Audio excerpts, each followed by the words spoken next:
একটা সাপ, এই যে রাসেল ভাইপার, যেটা বাংলাদেশে এখন খুব বেশি দেখা যাচ্ছে, আগে ছিল না কিন্তু। আগে ওই সাহারা মরুভূমিতে দেখা যেত, মিডিল ইস্টের পাহাড়গুলোতে দেখা যেত, এখন বাংলাদেশে শুরু হয়েছে রাসেল ভাইপার। এই রাসেল ভাইপার এই এই এই সাপটা আবার কি করে, ওই মানুষ দেখলে তেড়ে এসে এটাকে মানে ছোবল মারার চেষ্টা করে বা ওই লেজ দিয়ে আঘাত করার চেষ্টা করে, মানুষকে তেড়ে আসে। কিন্তু আপনি গোখরা সাপ বলেন, ওই খরিশ সাপ বলেন, তারপর অন্য অন্য যে সাপগুলো, এগুলো কিন্তু আপনি যতক্ষণ তাকে না ডিস্টার্ব করবেন, না আঘাত করবেন, সাধারণত কামড়াইতে চায় না। রিয়ার দুই একটা ঘটনা বিচ্ছিন্ন হতে পারে। তো সাপের ব্যাপারে আল্লাহর হাবিব সাল্লাল্লাহু আলাইহি ওয়াসাল্লামের একটা বক্তব্য আমরা পাই। নবীজি সাল্লাল্লাহু আলাইহি ওয়াসাল্লাম সাহাবীদেরকে কোনো সাপ মারার আগে 3 বার তাকে সাবধান করো, নবীজি বলেছেন সাহাবীদেরকে, যে ধরো একটা সাপকে তুমি মারবা বা আঘাত করবা, তাকে 3 বার সাবধান করো। কি বলে সাবধান করবেন?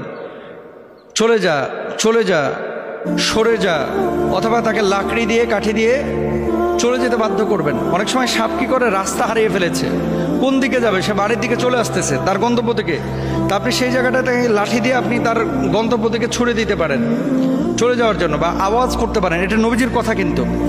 আল্লাহর হাবিব বলেছেন কোনো সাপ মারার আগে 3 বার তাকে সাবধান করো, এরপরও সে যদি গর্ত থেকে বের হয় তখন তাকে মেরে ফেলবে, কেননা সে শয়তান। তার মানে আপনি একটা জিনিস বলতেছেন, বলার পরও তা আপনার দিকে যদি আক্রমণাত্মক ভঙ্গিতে কোনো সাপ আসে, সেই সাপটাকে মারা যায়।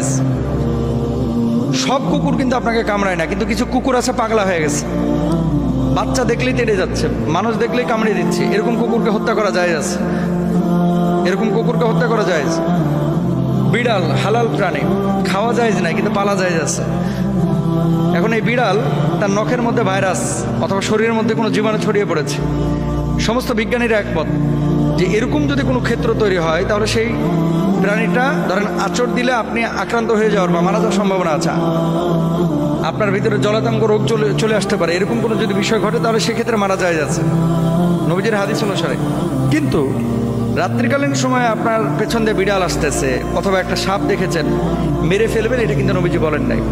মনে রাখবেন, সাপের আকৃতি অনেক সময় জিনেরাও গ্রহণ করে, বিড়ালের আকৃতি অনেক সময় জিনেরা গ্রহণ করে। এটা আমার কথা না, নবীজি সাল্লাল্লাহু আলাইহি ওয়াসাল্লামের নিজের কথা, এবং হাদিসের মধ্যে বিষয়টি এসেছে। দেখেন, হযরত সালেম রাহিমাহুল্লাহ তার পিতা থেকে বর্ণনা করেছেন, রাসূল আকরাম সাল্লাল্লাহু আলাইহি ওয়াসাল্লাম বলেছেন, তোমরা সেই সাপ মারবে যার পিঠে 2টি সাদা রেখা আছে এবং যার লেজ নেই, নবীজি বলেছেন। এখন এই সাপ আমি দেখি না, আপনারা দেখেছেন কিনা জানি না। নবীজি বলছেন যে সাপের লেজ নাই, কিন্তু সাপের পিঠের ওপরে 2টা রেখা আছে। অনেকে বলেন যে খরিশ সাপের কথা বলা হয়েছে, অনেকে বলেন যে অন্যান্য বিষাক্ত সাপের কথা বলা হয়েছে। এখন নবীজি যেহেতু সাপের নাম বলেন নাই, আলামত বলেছেন, আমরা বলতে পারি, কেননা এরা বিষধর হওয়ার কারণে দর্শন শক্তি বিনষ্ট করে এবং গর্ভস্থিত সন্তান ধ্বংস করে দেয়। বর্ণনাকারী বলেন, এরপর থেকে আব্দুল্লাহ রাদিয়াল্লাহু তাআলা আনহু যে কোনো সাপ দেখতে পেলে তা মেরে ফেলতেন।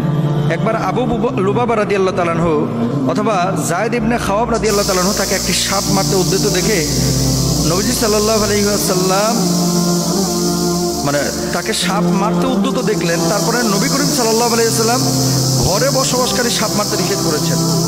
কিছু সাপ আছে ঘরোয়া, মানে ঘরে বসবাস করে, আপনি তার স্থান চেঞ্জ করে দেন, মানে সেখানে বাসা করেছিল, বাসাটা ভেঙে দেন, যে সাপটা যেন অন্য জায়গায় চলে যায়, পুড়ে ফেলবেন না, মেরে ফেলবেন না, এটা নবীজি সাল্লাল্লাহু আলাইহি ওয়াসাল্লাম নিষেধ করেছেন।